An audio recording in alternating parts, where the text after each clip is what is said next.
Salut, tu vas bien? Aujourd'hui une nouvelle vidéo d'un concept que j'ai fait il y a pas très longtemps avec Sébastien et il est là. On va refaire une vidéo sur les anecdotes des humoristes, mais cette fois-ci il n'y aura pas la partie de la voisine. Je rappelle donc que je vais sortir quelques anecdotes sur les humoristes à Sébastien et lui il va essayer de savoir si c'est vrai ou faux. Et aussi on a voulu tester un peu des deux bouts pour voir... Qu'est-ce que tu veux?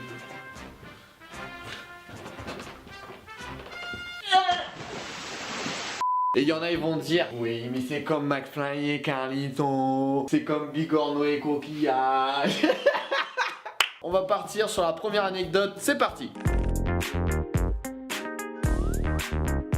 Franck Dubosc. C'est vrai. Mais j'ai pas commencé. Non, Franck Dubosc, c'est vrai, c'est pas un faux nom. Franck Dubosc pour le film Le Camping, le tout premier, dans le rôle de Patrick Chirac. Pour avoir le vrai rôle du bon kéké des plages, il a vécu un mois entier à Arcachon pour vraiment avoir le rôle.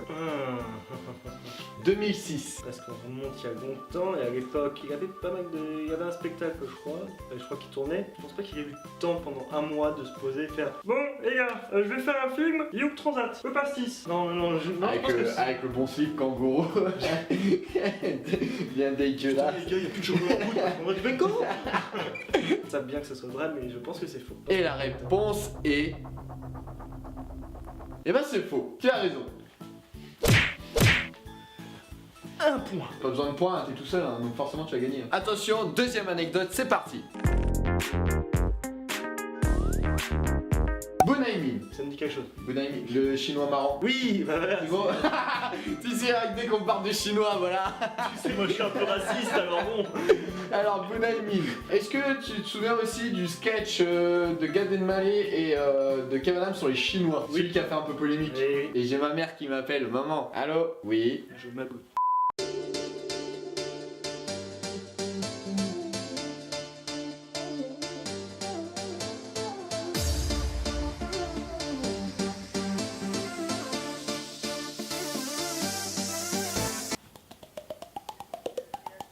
Donc tu te souviens de la polémique qu'il y a eu sur le sketch de Kev Adams et Gad Elmaleh? Et on s'en souvient, on me dit dans l'oreillette. Et donc Bunaimin, bah lui, c'est lui qui a attaqué en justice Gad Elmaleh et Kev Adams pour avoir fait des propos racistes, etc. etc. Ah, je crois que c'est faux. Ah t'es direct toi.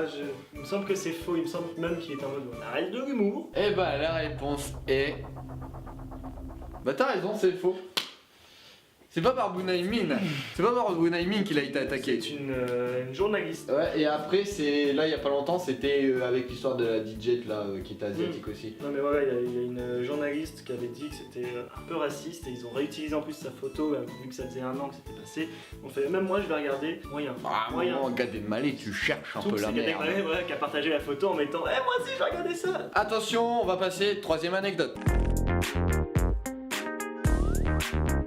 Alors, je vais te dire un humoriste, et lui tu le connais pas personnellement, mais Guillaume Batz. Oui. Quand il était un peu plus jeune, au moment où il passait son bac, à un moment il commençait à galérer et il a simulé un infarctus. Et en fait, tellement qu'ils ont eu pitié de lui avec son handicap et l'infarctus, ils lui ont donné comme ça. Je trouve ça complètement pute parce que moi je me suis fait chier à passer mon bac. Est-ce que Guillaume Batz a eu son bac parce qu'il a simulé un infarctus? Je trouverais ça beau. Et ben j'ai envie d'y croire. T'as envie d'y croire? J'ai envie d'y croire, genre, je me dis que ça serait beau. Et ben la Sans réponse s'en servir. est... T'es sûr que tu changes pas? Non, je suis bien sûr parce que sur le bac c'est vrai. Bah la réponse c'est vrai, c'est vrai. Putain, c'est bon! Oh Putain, il est beau le bâtard! attention, attention, Kung Fu Fighting. Maintenant ramasse ta rotule. C'est entendu le craquement. Allez, c'est parti. Putain, il est bon. Quatrième anecdote, c'est parti. Tout défoncé, tout défoncé, tout défoncé. C'est Pierre Cross. Donc Pierre Cross, un jour, son spectacle PowerPoint Comedy, donc tu vois qui était sur Sur un PowerPoint. sur un PowerPoint, bien sûr. Dites-nous dans les commentaires si vous connaissez PowerPoint. Bah les jeunes d'aujourd'hui ils connaissent pas PowerPoint. Pierre Cross, donc un jour il a fait son spectacle et d'un coup, pif, coupure d'électricité. Donc vu que tout son spectacle était fait sur PowerPoint, donc il a dû improviser sur tout le long de son spectacle. C'est pas improbable, voilà, parce que t'es pas à l'abri d'une coupure. Mais vu que son spectacle c'est basé que sur Basé que PowerPoint, là-dessus, donc il aurait fait un spectacle entièrement improvisé. Je vais me dire que c'est vrai, ce qui est pas mauvais en improvisation. Ah, je dis vrai, c'est ma première erreur. et la réponse est... Donc tu dis que c'est une erreur? Non, je dis que c'est Non, vrai. Tu dis que c'est vrai. Mais en disant que c'est vrai, je sais que c'est faux. Mais c'est vrai. Et bah c'est faux. Et voilà. Et bah voilà. Non, il a jamais eu de problème. Peut-être c'est arrivé, mais sur un court instant, mais pas sur un énorme Pendant sketch. 30 secondes, il a fait bon. Mais non, normalement, d'après mes recherches, non, ça n'est jamais arrivé. Si Pierre Cross regarde cette vidéo, dites-le moi dans les commentaires. Je pense qu'il ne va pas vraiment regarder. Et on va Inconnu passer... aussi si vous passez par la vidéo. Mais il regarde pas YouTube, c'est différent. Si, avec Norman seulement. Oui, pour la promo des trois frères 2. On est plus dans le champ. On est tout dans le champ. On est plus- Allez, c'est parti, 5ème anecdote. Attends, on a changé de place. On a changé de va place. sur des... C'est bon? T'es prêt? Non, maintenant je suis prêt. T'es prêt là? Pas trop tard. Je suis plus prêt. T'es plus prêt? Là, t'es près de la Je suis caméra. très prêt. Il est content. Il a fait ça de lac de nerfs, il est content. Là, j'ai fait mes blagues, je suis Ça fait de la blague. Notre cher ami Kevin Adams, et ben un jour, il a rencontré en boîte de nuit Rihanna. Il a été la voir C'est vrai. et il lui a demandé du sexe. Il lui a demandé de Ah, coucher avec. attends. On va revenir. J'ai dit boîte de nuit quand même. What?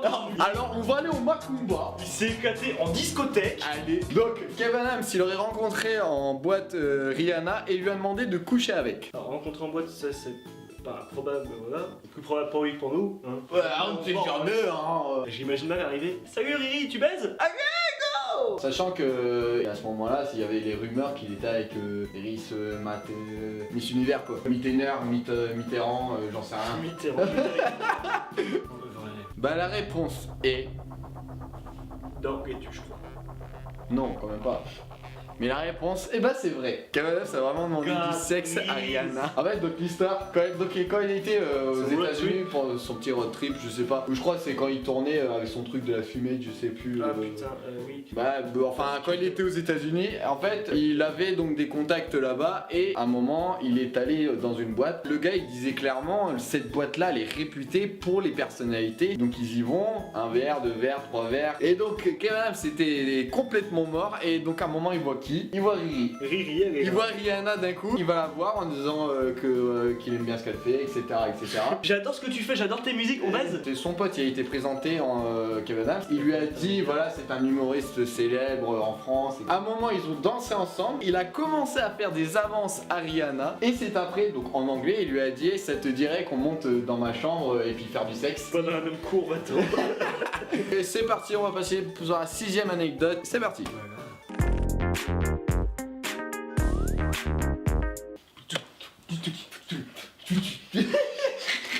Autre humoriste, donc attention, celui-là il risque d'être un peu piquant parce qu'on va parler de Dieudonné. Je sens cette vidéo. Au revoir. Pas être affilié. Au revoir, merci d'être venu. Au revoir. Non, je repars sans Eglin. C'est le mec qui a question pour un champion, dernière question. La question est sur Dieu donné. Ah non, merci, Les gars, garde. les gars, je laisse quoi? Non, c'est bon. Je vous laisse tout, c'est cadeau. Garde ton dictionnaire. Le mec, il avait tout le fric du monde. Non, mais. Donc Dieudonné, il y a quelques semaines, il y a des personnes qui refusent totalement de faire jouer Dieudonné. Et donc en fait ce qui s'est passé c'est que Dieudonné, son équipe a été voir un grand château luxueux à Nice et il leur a dit écoutez j'ai une idée pour vous, on est chargé événementiel et on vous propose un spectacle dans votre jardin, un grand spectacle. Et ils lui ont dit un théâtre classique. Et donc en fait ils y ont cru, ils ont dit ouais. Et d'un coup lors de la soirée t'as Dieudonné qui apparaît et là t'as 600 personnes en plus qui se ramènent juste pour voir Dieudonné parce que Dieudonné a mis un tweet en disant rendez-vous à tel endroit, je joue mon spectacle, ramenez-vous. Donc est-ce que c'est vrai, est-ce que c'est faux? Je crois que c'est vrai. Bon, si c'est faux, c'est très bien inventé. Moi aussi. Bravo Héros, mais en même temps, c'est vrai. La réponse. La réponse. Et la réponse est... Bah c'est vrai. Putain t'es bon en fait. Je donne en 2018. Donc les mecs, apparemment il est refusé Il est de refusé partout. partout. Il est refusé partout, maintenant il était obligé de mytho Ouais, à des mecs. bah, c'est. Et d'un coup t'as Dieudonné qui apparaît et en fait le truc c'est que les 600 personnes se sont ramenées. Bon, alors t'as eu des mégots, des déchets, ils ont détruit l'arrosage automatique. T'as des mecs qui sont garés sur la pelouse, ils ont détruit le jardin du mec et tout. Ils ont créé le jardin, apparemment il y a eu un budget de 2000 € et il y a eu un peu entre 5000 et 6000 € de réparation. Mais sinon avec cette belle transition de Dieudonné, enfin c'est même pas une transition, cette belle image qu'on a de Dieudonné, on va passer à la dernière anecdote. C'est parti. Oh, oh, oh, yeah, oh, yeah, oh. Bonjour. Donc c'est la dernière anecdote et attention, c'est une anecdote très très rapide. Mustapha El Atrassi, c'est le beau-frère de Carlito. De Carlito, McFly Carlito. C'est son beau-frère. Ouais, c'est vrai, je crois que c'est vrai. Oui, c'est vrai. C'est vrai, vas-y, dis-moi. Pourquoi? C'est vrai. Parce que c'est vrai, j'ai pas d'argument autre. C'est parce que c'est le frère de la femme de Carlito. Et bah. J'ai Et bah. argument en béton. Et bah la réponse est. Bah c'est vrai. Mais tu t'es trompé sur un truc.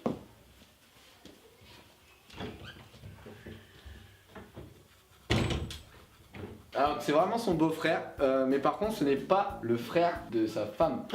Et donc en fait, Carlito est en couple avec une ancienne pop star des Watford.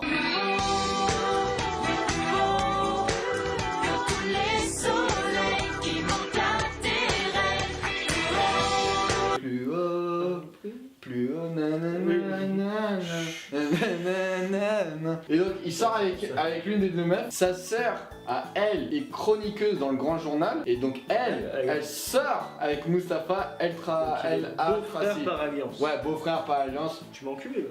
Non. Bon par contre, Voilà, regarde pas. C'est encore les Gremlins. c'est encore les Gremlins. C'est sûr, j'ai envie de vérifier, mais c'est les Gremlins. Mais oui, c'est Gremlins. Mais voilà, cette vidéo est enfin terminée. J'espère que ça vous aura plu. Et t'as été bon quand même. Hein. Oui, bon. Pour une fois que t'es bon dans quelque chose. Moi, bon. Donc, lui, bon. Hello, darkness, my old friend. Donc cette vidéo est enfin terminée, j'espère que ça vous a plu, que vous avez appris 2-3 petits trucs inutiles bien sûr, sur Dieudonné, ça. Oui.